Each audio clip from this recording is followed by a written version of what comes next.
Decision Points. George W. Bush. In his autobiography Decision Points, written after his 8-year-long presidency of the United States, George W. Bush looks back upon the most important decisions of his life and how he came to make them. He hopes that reading his book will help and inspire others in their decision-making as well. So, get ready to learn how to make decisions from one of the presidents of the United States.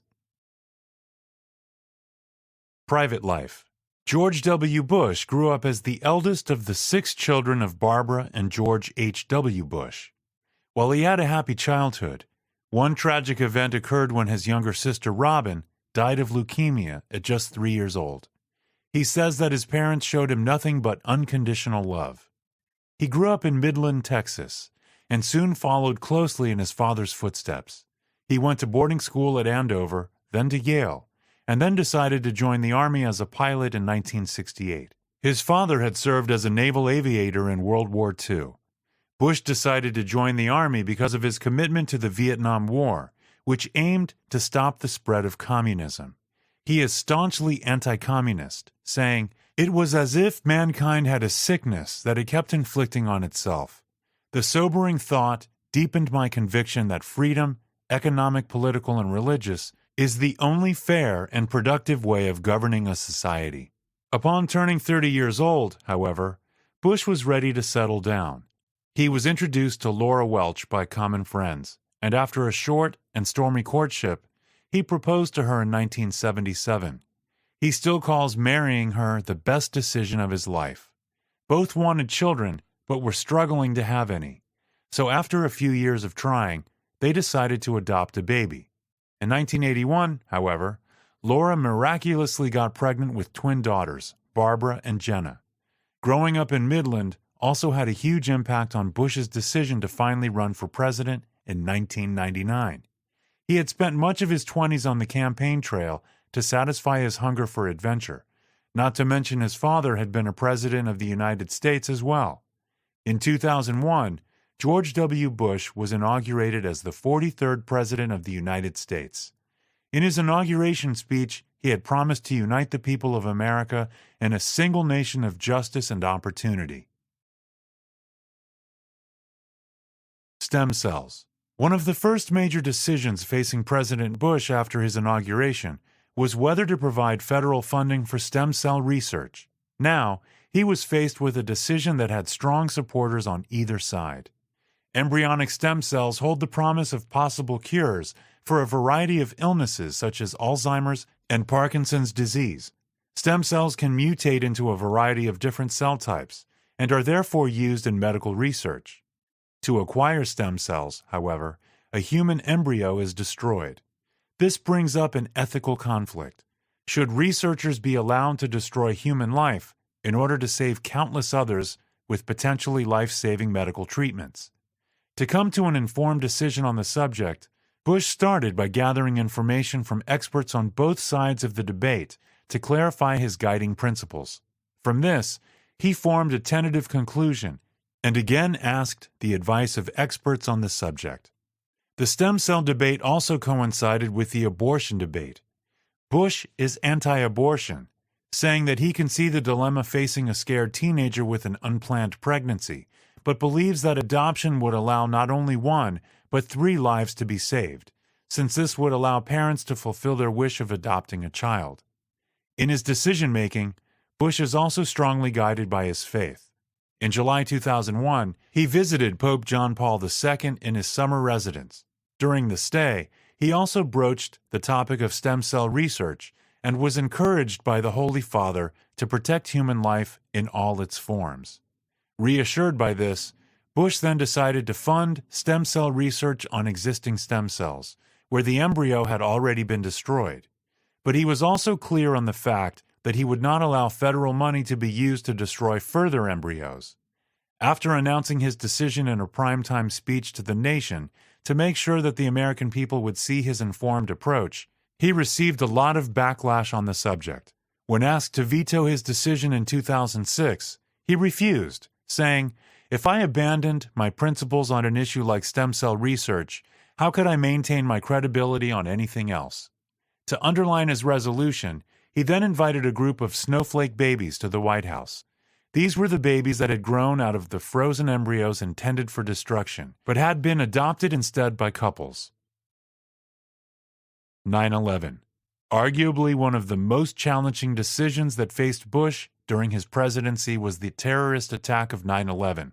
The attacks of al-Qaeda on the Twin Towers in New York and the Pentagon in Washington shook the nation for Bush, changed the meaning of his presidency. In a single morning, the purpose of my presidency had grown clear: to protect our people and defend our freedom that had come under attack, he says. When the attacks happened, Bush was in a school in Florida to speak about educational reform. While sitting in on a class, he was informed by Chief of Staff Andy Card about the attacks. Aware of the journalists present, Bush's first response was to project calm, even though he was raging within that anyone had dared to attack his country. He then chose to immediately reassure the American people and to keep them updated throughout the day with 2 TV addresses. Horrified by the scenes unfolding on the screen, he prayed to God for guidance. He also immediately wanted to get back to the White House to further assure the public that their president stood by their side, but out of security concerns, he was not allowed to return until later that evening. His next steps were clearly laid out. He had to sort out the facts of who had attacked them, where, and why. He also needed to secure the nation and send help to the affected areas. Finally, in the long term, he needed to devise a strategy to bring the terrorists to justice. The attacks on 9/11 were the biggest surprise attack since Pearl Harbor in 1941. Bush even went so far as to call this the first war of the 21st century, within the first 24 hours of the attacks. His aim in the situation was clear: to defend America and the American people.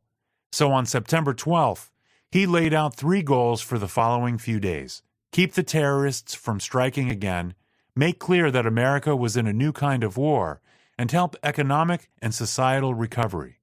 In an unprecedented move, he declared not only the terrorists as the enemy, but also anyone who might harbor them.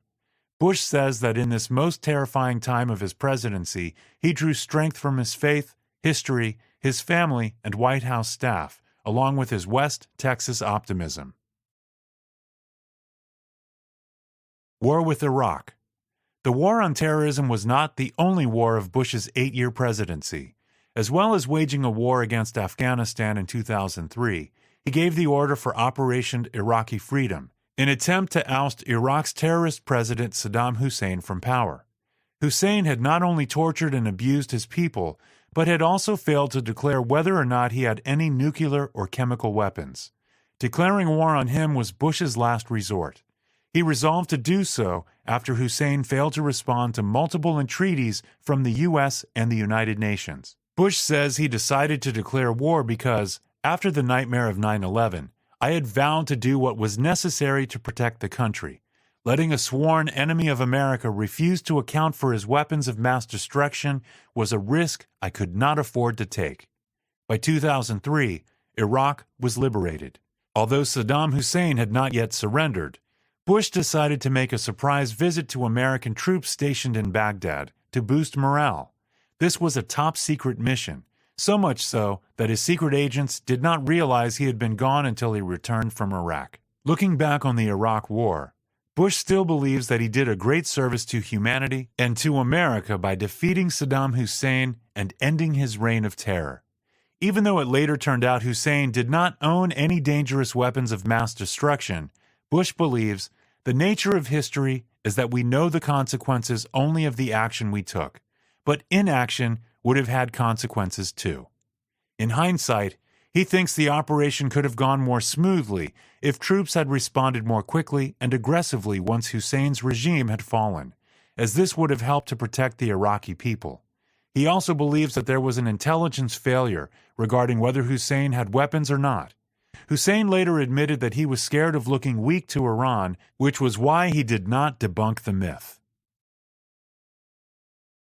Hurricane Katrina. One of the greatest natural disasters of Bush's presidency was Hurricane Katrina in 2005.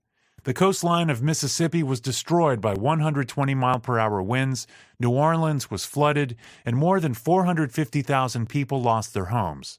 On top of that, looting and violence were happening in the affected areas. Bush is criticized for his response to the disaster, seen by some as unfeeling for the victims, and as having provided an inadequate response from the government with regards to emergency relief. Far from being unfeeling, he says he was deeply horrified and moved by the events unfolding before his eyes. But once public opinion had been formed against him, it was impossible to reverse it. On his decision-making in the face of the disaster, Bush says, "I prided myself on my ability to make crisp and effective decisions. Yet in the days after Katrina, that didn't happen. The problem was not that I made the wrong decisions, it was that I took too long to decide." Hurricane Katrina cast a cloud over his second term in office. Bush says the problems with the emergency response were at the state level, not federal, since emergency response is usually carried out by local authorities first, before federal help is given upon request. The mayor of New Orleans, however, refused to give the mandatory order to evacuate until it was too late, and federal help was not immediately requested. Nevertheless, the U.S. Coast Guard heroically saved many lives in the immediate hours after the storm. Bush admits he also made mistakes in the handling of the storm, especially by not deploying active duty troops until the third day. Final notes. As a president, the decisions made carry immense weight. So in order to arrive at informed decisions, Bush always sought to first gather the facts and then lay out a plan for responding to a problem. This approach served him well, even in the immense crises he faced such as 9/11 and Hurricane Katrina. He also always strongly relied on his faith. Readers of Decision Points should be aware that the book is an autobiography, so George W. Bush seeks to present himself in the most favorable light possible. Hi, I'm Rhonda, and this is an exclusive audiobook video recorded for the Audiobook Master Channel. Enjoy your audiobook and have fun learning. Don't forget to subscribe and hit the notification button so you'll get updated on our next upload. If you liked the video, give us a thumbs up and say your thoughts about the book we just covered. Do you want to listen to a summary or review of a book that we haven't covered in the past? Say it in the comments below or send us a message. Don't forget to check our other uploads. Enjoy listening!